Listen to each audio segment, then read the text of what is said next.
સોની મોટા સમાચાર સામે આવી રહ્યા છે। સતત બીજા દિવસે પેટ્રોલ અને ડીઝલની કિંમતમાં વધારો થયો છે। પેટ્રોલના ભાવમાં 80 પૈસાનો ભાવ વધારો થયો છે, જ્યારે ડીઝલના ભાવમાં 82 પૈસાનો ભાવ વધારો ઝીંકવામાં આવ્યો છે અને આજથી આ નવો ભાવ અમલી થશે। સતત બીજો દિવસ છે કે પેટ્રોલ ડીઝલના ભાવ વધી રહ્યા છે। અંદાજ પ્રમાણે 100 દિવસથી વધુ સમય વીતી ગયો છે કે પેટ્રોલ ડીઝલના ભાવ હવે વધવાના શરૂ થયા છે। અગાઉ 100 દિવસ પહેલા 100 દિવસથી વધારે સમય વીતી ગયો છે। 100 દિવસ પહેલા પેટ્રોલ ડીઝલના ભાવ વધ્યા હતા અને હવે અત્યારે 100 દિવસથી વધુ સમય વીતી ગયો છે કે જ્યારે સતત પેટ્રોલ ડીઝલના ભાવ વધવાના શરૂ થઈ ગયા છે। તો સતત આજે બીજો દિવસ છે। ગઈકાલે પણ પેટ્રોલ ડીઝલના ભાવમાં વધારો થયો હતો, આજે પણ પેટ્રોલ ડીઝલના ભાવમાં વધારો થયો છે। આજથી આ નવો ભાવ લાગુ થશે તો 1 લીટર પેટ્રોલનો નવો ભાવ હવે 96.67 રૂપિયા થઈ ગયો છે। પેટ્રોલના ભાવમાં 80 પૈસાનો ભાવ વધારો કરવામાં આવ્યો છે। ડીઝલના ભાવમાં 82 પૈસાનો ભાવ વધારો કરવામાં આવ્યો છે।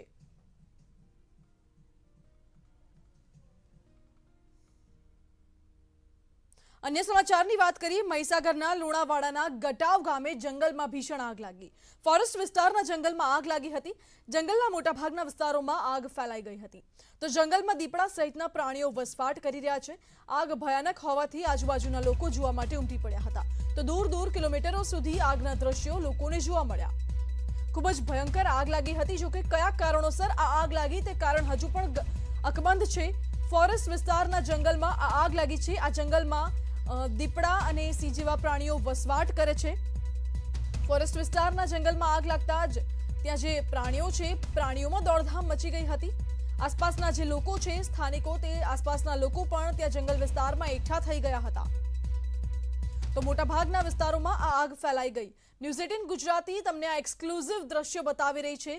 જંગલ વિસ્તારમાં જે આગ લાગી તેના ભયાનક દ્રશ્યો અમે આપને બતાવી રહ્યા છે। તો ફોરેસ્ટ વિસ્તારના જંગલમાં આગ લાગી છે। કિલોમીટરો સુધી લોકોને આગના ધુમાડા અને આગના ગોટે ગોટા દેખાઈ રહ્યા હતા।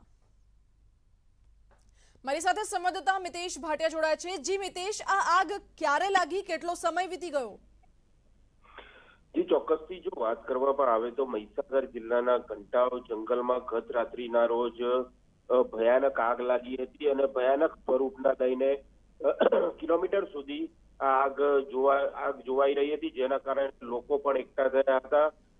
ઘંટાવના જંગલમાં જે ફોરેસ્ટ વિભાગનું જંગલ છે તેમાં વૃક્ષો સહિત જે દીપડાઓ રહે છે અને જે નીલગાયો છે તે પણ રહે છે। તેમને પણ ક્યાંક ને ક્યાંક જે નુકસાન છે તે થવા પામ્યું છે। ત્યારે ફોરેસ્ટ વિભાગ અજાણ હતું કે પછી આ ખાડા કાન કરી રહ્યું છે, તે પણ એક સવાલ અહીંયા ઉભો થઈ રહ્યો છે। જી મિતેશ, આ આગ કેવી રીતે લાગી, કયા કારણોસર લાગી, તેની કોઈ માહિતી? જે ચોક્કસથી જો વાત કરવામાં આવે તો ગત રાત્રિના મોડી રાત્રિના અચાનક જ આગ લાગતા સમગ્ર જંગલમાં ભયાનક આગ સ્વરૂપ પકડી લીધું હતું અને રોડ સુધી આગ પ્રસરી ચૂકી હતી, પરંતુ જે કારણ છે તે હજુ હકબંધ જોવા મળી રહ્યું છે। હજુ સુધી આગનું જે કારણ છે તે જાણવા મળ્યું નથી। ત્યારે ફોરેસ્ટ વિભાગ પણ મોડી રાત્રે ક્યાંક ને ક્યાંક ત્યાં જંગલમાં પહોંચ્યું હતું અને સમગ્ર જે તપાસ છે તે હાથ ધરી છે। જી મિતેશ, આભાર આપનો। તો ગટાવ ગામે જંગલમાં આગ લાગી હતી। ફોરેસ્ટ વિસ્તારનું આ જંગલ છે જેમાં આગ લાગી। જંગલમાં દીપડા, નીલગાય સહિતના જે પ્રાણીઓ છે તે વસવાટ કરે છે। જો કે કયા કારણોસર આગ લાગી તે કારણ હજુ અકબંધ છે। ગઈકાલે મોડી રાત્રે આગ લાગતા જ વન વિભાગને પણ જાણ કરવામાં આવી હતી।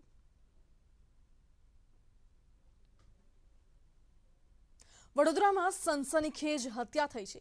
19 વર્ષીય યુવતીની કરપીણ હત્યા કરાતા ખળભળાટ મચી ગયો। હત્યારાએ યુવતીને ક્રૂરતાપૂર્વક રહેસી નાખી છે અને એટલું જ નહીં, હત્યારાએ યુવતીનો હાથ પણ કાપી નાખ્યો। તરસાલીથી ધાનિયાવી જવાના રોડ પર યુવતીની લાશ મળી આવી હતી। હત્યા કરી યુવતીની લાશને ખેતરમાં ફેંકી દેવાઈ હોવાનું અનુમાન છે। આધાર કાર્ડ પરથી યુવતીની ઓળખ છતી થઈ હતી। તો 19 વર્ષીય યુવતીની કરપીણ રીતે હત્યા કરવામાં આવી હતી। જે લાશ મળી છે એ ખૂબ જ દર્દનાક સિચ્યુએશનમાં મળેલી છે। દીકરી જે મરણ ગયેલ છે એનો હાથ કપાયેલી હાલતમાં મળેલો છે અને માથાના ભાગે અને ગાલના ભાગે અલગ અલગ ભાગે મોટા તીક્ષ્ણ હથિયારથી ઘા મરેલા એવું પ્રાથમિક રીતે દેખાઈ રહ્યું છે। તો મારી સાથે સંવાદદાતા અંકિત જોડાયા છે વડોદરાથી। જી અંકિત, 19 વર્ષીય યુવતીની લાશ મળી આવી છે, કયા કારણોસર હત્યા થઈ હતી, કોણ આરોપી છે? जी बिल्कुल जो वडोदरा વિસ્તારની અંદર નેશનલ હાઈવે છે ત્યાં આગળ એક યુવતીની લાશ મળી આવી છે. જે યુવતી છે તે પંચમહાલની રહેવાસી છે. હાલ તેના મામાના ત્યાં વડોદરા રહીને ભણે છે. જે રાત્રે ગામડી રોડ પરથી પસાર થઈ હતી ત્યારે આ ઘટના બની છે. લગભગ 7:45 વાગ્યાની આસપાસની ઘટના છે, જેને લઈને આખા વિસ્તારમાં સનસનાટી મચી ગઈ છે. જાંબુઆ બ્રિજ નજીક જે 19 વર્ષીય વિદ્યાર્થી તેની લાશ મળી આવી છે. પોલીસે ઘટના સ્થળ પર પહોંચીને તપાસ હાથ ધરી છે અને કહેવામાં આવી રહ્યું છે કે જે યુવતી છે તેનો એક હાથ કાપીને પણ એક હથિયારો લઈ ગયો છે. એટલે કહી શકાય કે જે આ હત્યાની ઘટનાને લઈને પોલીસ પણ ખૂબ ગંભીર છે અને આરોપીને શોધવાની હાલ જે તજવીજ છે તે હાથ ધરે છે. પોલીસે તમામ અલગ અલગ દિશાની અંદર તપાસ કરીને હત્યારાને શોધવા માટે અલગ અલગ ટીમો પણ બનાવવાની છે. અને જ્યારે ડીસીપી કરણરાજસિંહ વાઘેલા છે તેમણે જણાવ્યું હતું કે જે પણ આ છોકરીનો જે વિષય જે પહોંચી છે કે એકેડેમિક કોચિંગ માટે જતી હતી અને તેને કેવી રીતે પહોંચી તે સૌથી મોટો તપાસનો વિષય છે અને તે બાબતે ગહન તપાસ કરાશે. એટલે કહી શકાય કે જે છોકરી છે તેની હત્યા જે થઈ છે તે રહેતી હતી વડોદરા શહેરમાં, પરંતુ હાઈવે સુધી ક્યાંથી પહોંચી સૌથી પહેલો પોલીસ માટે પડકાર છે. જી અંકિત, આભાર આપનો. 19 વર્ષીય યુવતીની કરપીણ રીતે હત્યા કરવામાં આવી હતી. પોલીસે વધુ તપાસ હાથ ધરી છે. અમદાવાદમાં આમ આદમી પાર્ટીને મોટો ફટકો લાગ્યો છે. આપના રાષ્ટ્રીય નેતાઓના ગુજરાત પ્રવાસ પહેલા જ આપને ઝટકો લાગ્યો. 1500 કાર્યકરો અને હોદ્દેદારો આપના જે છે તે ભાજપમાં જોડાવા જઈ રહ્યા છે. સૌથી વધારે સૌરાષ્ટ્ર વિસ્તારના કાર્યકરો ભાજપમાં જોડાશે. તો આજે પાટીલની હાજરીમાં તમામ કાર્યકરો ભાજપમાં જોડાશે. 1 મહિનાથી આ ઓપરેશન ચાલતું હતું. કોંગ્રેસના કેટલાક ધારાસભ્યો પણ ભાજપના સંપર્કમાં છે. તો એક એમએલએ આદિવાસી વિસ્તારના છે, અન્ય એક ધારાસભ્ય દક્ષિણ ગુજરાતના છે, મધ્ય ગુજરાતના પણ કેટલાક આપ અને કોંગ્રેસના કોર્પોરેટર ભાજપના સંપર્કમાં છે. શક્યતા છે કે આ લોકો ભાજપમાં જોડાય, પરંતુ અત્યારના મહત્વના સમાચાર છે આમ આદમી પાર્ટીના 1500 જેટલા કાર્યકરો ભાજપમાં જોડાવા જઈ રહ્યા છે. આજે સી.આર. પાટીલની હાજરીમાં તેઓ ભાજપનો ખેસ ધારણ કરશે.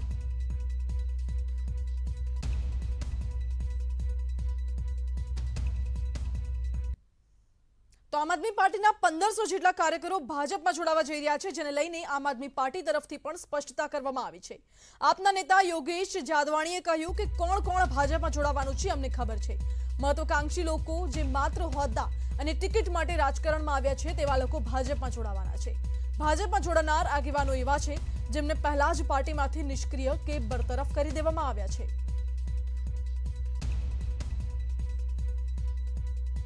ટિકિટ અને હોદ્દો જેમનું માધ્યમ હોય એ પ્રકારે પાર્ટીમાં કામગીરી કરી રહ્યા હતા. એટલે કે આ જે લોકો છે આવતીકાલે જોડાવાવાળા જે લોકો છે એમના સમાચાર કોણ જોડાવાના છે એ પણ અમારા સુધી થોડા ઘણા અંશે પહોંચ્યા છે. અને એ સમાચારો પરથી અમને પણ ખબર છે કે આટલા નામ છે જે નામો ઓલરેડી આમ આદમી પાર્ટીમાં છે નહીં. આમ આદમી પાર્ટીમાંથી એમને નિષ્ક્રિય કરવામાં આવ્યા છે, સસ્પેન્ડ કરવામાં આવેલા છે. વિધાનસભા ચૂંટણીની આગામી રણનીતિને લઈને ગુજરાત કોંગ્રેસના નેતાઓએ દિલ્હીમાં રાહુલ ગાંધી સાથે મુલાકાત કરી. આ મુલાકાત બાદ જગદીશ ઠાકોર આકરા વલણમાં જોવા મળ્યા.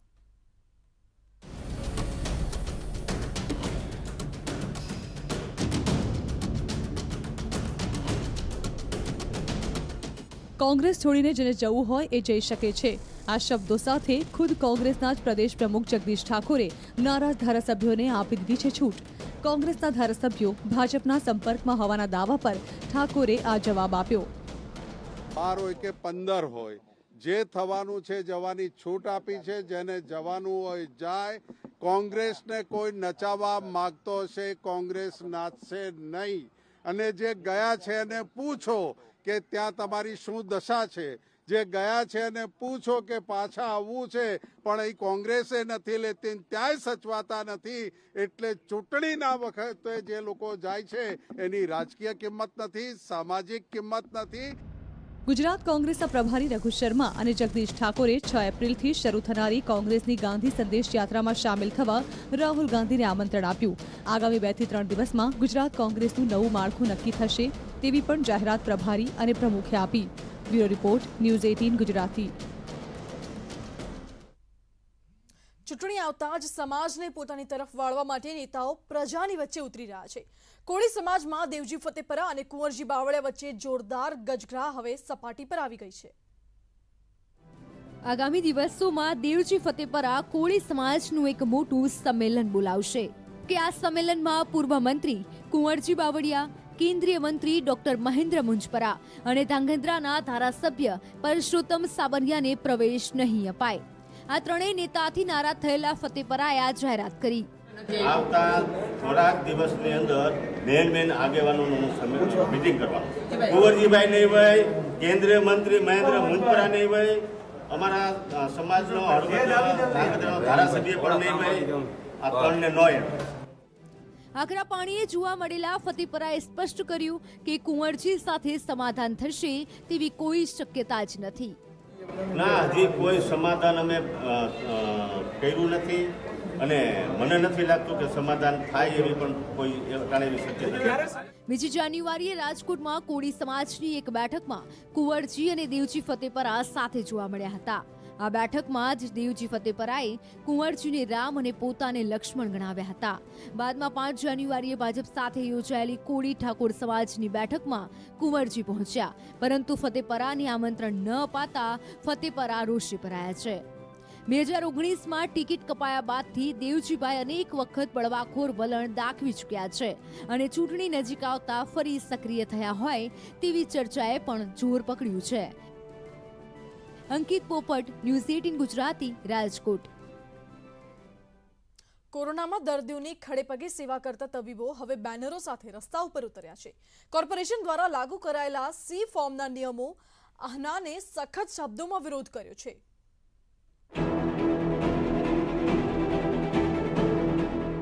સફેદ કોટ અને હાથમાં બેનર લઈ રસ્તા પર ઉભેલા આ કોઈ પ્રદર્શનકારીઓ નહીં, તબીબો અને પેરામેડિકલ સ્ટાફ છે. કોરોના કાળમાં દિવસ રાત દર્દીઓની ખડેપગે સેવા કર્યા બાદ હવે કોર્પોરેશન તેમની સી ફોર્મના નામે કનડગત કરી રહી છે. ફોર્મ સી રજીસ્ટ્રેશનના રિન્યુઅલ તેમજ બીયુ પરમિશનના પ્રશ્નને લઈ આહનાએ બેનરો સાથે રેલી યોજી. વિરોધ પ્રદર્શનમાં શહેરની ખાનગી હોસ્પિટલોના 200થી વધુ ડોક્ટરો અને પેરામેડિકલ સ્ટાફ જોડાયો. અમારો ખાસ એ મુદ્દો છે કે જે ફોર્મ સીની રિન્યુઅલની પ્રક્રિયા છે તેને સરળ બનાવવી જોઈએ. અત્યારે એક ખાલી બીયુનો કાયદો નાખીને અમદાવાદની આશરે 500થી વધારે હોસ્પિટલો 31/3/2022ના રોજ બંધ થઈ શકે તેમ છે અને તેનાથી આશરે 15,000થી વધારે કર્મચારીઓ બેકાર થઈ જશે અને આવતા સમયમાં તેથી પણ વધારે હોસ્પિટલો આ જતી રહેશે. સી ફોર્મ મુદ્દે આહનાને કેમ વિરોધ કરવો પડ્યો તેની માહિતી સમજીએ તો સી ફોર્મ એટલે હોસ્પિટલનું રજીસ્ટ્રેશન કરાવવાનું હોય ત્યારે આ ફોર્મ ભરીને આપવાનું હોય છે, જેમાં હોસ્પિટલ તેમજ તબીબોના સર્ટિફિકેટ અંગે માહિતી ભરવાની હોય છે.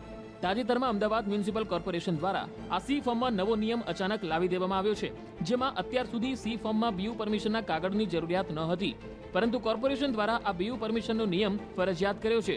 સી ફોર્મના રિન્યુઅલમાં બીયુ પરમિશન કાગળ લાવવામાં હોસ્પિટલોને અત્યારે તકલીફ પડી શકે છે, કારણ કે અનેક એવી હોસ્પિટલો વર્ષો જૂની બિલ્ડિંગોમાં છે જ્યાં બીયુ પરમિશન છે જ નહીં, જેથી જો આ નિયમ લાગુ કરવામાં આવે તો 500થી વધુ હોસ્પિટલો બંધ થઈ શકે છે.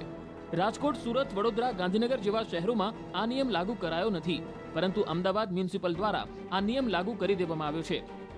ડોક્ટરોએ સી ફોર્મના નિયમોમાં સુધારા અંગે વિરોધ કરી મ્યુનિસિપલ કમિશનરને આવેદનપત્ર આપવા રિવરફ્રન્ટ હાઉસ પહોંચ્યા હતા, પરંતુ કમિશનર ન મળતા તેઓ ગાંધીનગરમાં મુખ્યમંત્રી અને આરોગ્ય મંત્રીને પણ મળ્યા. સંજય ટાંક, ન્યૂઝ 18 ગુજરાતી, અમદાવાદ. તો આ સાથે હાલ સમાચારમાં રોકાઈએ એક બ્રેક માટે.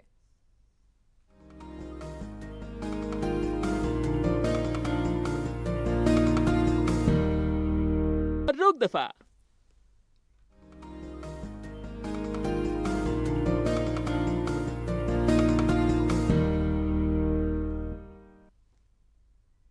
બ્રેક બાદ આપનું સ્વાગત છે. મેડિકલ ક્ષેત્રે ગુજરાત હરણફાળ ભળી રહ્યું છે. લોકોને મેડિકલ સુવિધા તુરંત મળે તેવા આશ્રય સાથે હવે એર એમ્બ્યુલન્સ સેવાની શરૂઆત થઈ રહી છે. 108 અને ગુડસેલ એર એમ્બ્યુલન્સનું સંચાલન કરશે. આ એર એમ્બ્યુલન્સ મેડિકલની ટીમ સુવિધાથી સજ્જ હશે અને આ પહેલા કોઈ દર્દીને ઇમરજન્સીમાં અન્ય સ્થળે ખસેડવા બહારથી એર એમ્બ્યુલન્સ મંગાવવી પડતી હતી. ત્યારે હવે ગુજરાતમાં પણ એર એમ્બ્યુલન્સ સક્રિય થશે. મેડિકલની તમામ સુવિધાઓથી સજ્જ હશે આ એર એમ્બ્યુલન્સ.